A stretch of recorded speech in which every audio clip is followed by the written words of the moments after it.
বাংলাদেশের রাজনীতিতে ফ্যাসিস্ট আওয়ামী লীগ, তাদের সহযোগী দোসর সিপিবি এবং যারা সচরাচর নিজেদেরকে মুক্তিযুদ্ধের পক্ষের শক্তি বলে দাবি করে, যেমন ধরেন সুলতানা কামাল চক্রবর্তী, মতি মাহফুজ, রেহমান সোবান, জাফর ইকবাল, ধ্বজভঙ্গ বুড়া, জেরাই খান পান্না, ফজু পাগলা, বিরানি আলম, মুরগি কবির, তারপরে ব্যাংক ডাকাত মুনতাসির মামুন ইত্যাদি ইত্যাদি ইত্যাদি, এরকম আরো অনেক আছে।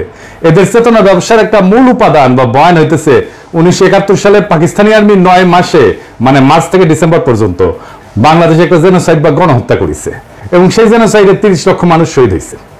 আর পূর্ব পাকিস্তানের তৎকালীন 7.5 কোটি জনসংখ্যার মধ্যে নাকি 1 কোটি মানুষ ঘর বাড়ি ছাইরা ভারতে আশ্রয় নিয়েছিল। এই দুইটা ছাড়াও আরো আছে, 2 লক্ষ মা বোনকে নাকি ধর্ষণ করেছিল পাক বাহিনী আর তার দোসরেরা। এবং এই সমস্ত অত্যাচার নির্যাতনের পরিণামে ভারত মানবিক কারণে আগায় এসে তৎকালীন পূর্ব পাকিস্তানে সামরিক অভিযান চালায়, পাকিস্তানি সেনাবাহিনীকে পরাজিত কইরা আমাদের মুক্ত স্বাধীন কইরা দেয়। এর ফলে আমাদেরকে ভারত মাতার প্রতি চিরকৃতজ্ঞ থাকতে হবে। এখন এই ঘটনা যেগুলো বললাম, এগুলো যদি আসলেই সত্যি হয় তাহলে তো আমাদের আসলে ভারত মাতার প্রতি চিরকৃতজ্ঞ থাকা উচিত, কিন্তু উপরে প্রত্যেকটা দাবি ডাহা মিথ্যা, একদম ডাহা মিথ্যা কথা। আমরা ভারত মাতার সোর্স থেকে আজকের এপিসোডে প্রমাণ করে দেখাবো যে গণহত্যা আর 1 কোটি লোকের ভারতে আশ্রয় নেওয়ার দাবিগুলা ডাহা মিথ্যা। আজকের এপিসোডের মূল বিষয় হইতেছে 2 ধাপ্পাবাজি, 71-এর 30 লক্ষ শহীদ এবং ভারতে আশ্রয় নেওয়া 1 কোটি শরণার্থী। এখন প্রশ্ন হচ্ছে, যদি দাবিগুলো মিথ্যা হয়ে থাকে তাহলে এসব বয়ান প্রচার করলো কে, কেনই বা প্রচার করলো?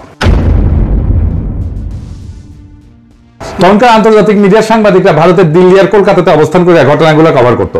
ভারতের মিডিয়া এবং ইস্টার্ন কমান্ড তাদেরকে যে সমস্ত প্রেস ব্রিফিং দিত তারা সেটাই পাবলিশ করতো।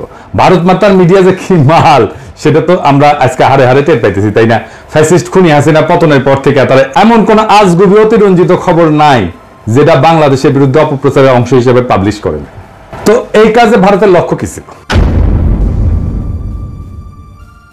ভারতের লক্ষ্যই ছিল এই উপমহাদেশের মুসলমানদের মধ্যে যাতে কোনো মতে একটা ইউনিটি বা একতার বোধ না থাকে। এখানে একটা ব্যাপার খেয়াল করলে দেখবেন যে ভারত মাতা উপমহাদেশের যে ডাইভার্স বহুভাষী হিন্দুদের এক রাষ্ট্রে বসবাস করার মধ্যে কোনো গরমিল লক্ষ্য করে না, কিন্তু উপমহাদেশের বহু ভাষাভাষী মুসলমানরা যখন শক্তিশালী হইয়া একসাথে একটা রাষ্ট্র গঠন করে তার বিরুদ্ধে সর্বশক্তি নিয়ে ঝাঁপায় পড়ে। এখনো দেখেন উপমহাদেশের বিভিন্ন মুসলমানদের মধ্যে দাঙ্গা হাঙ্গামা ফ্যাসাদ এগুলো লাগায় রাখে। এটার একটা উপায় হইতেছে ভুয়া অর্থনৈতিক বৈষম্যের বয়ান সৃষ্টি কইরা দেশীয় হলুদ মিডিয়া দিয়া প্রচার করানো।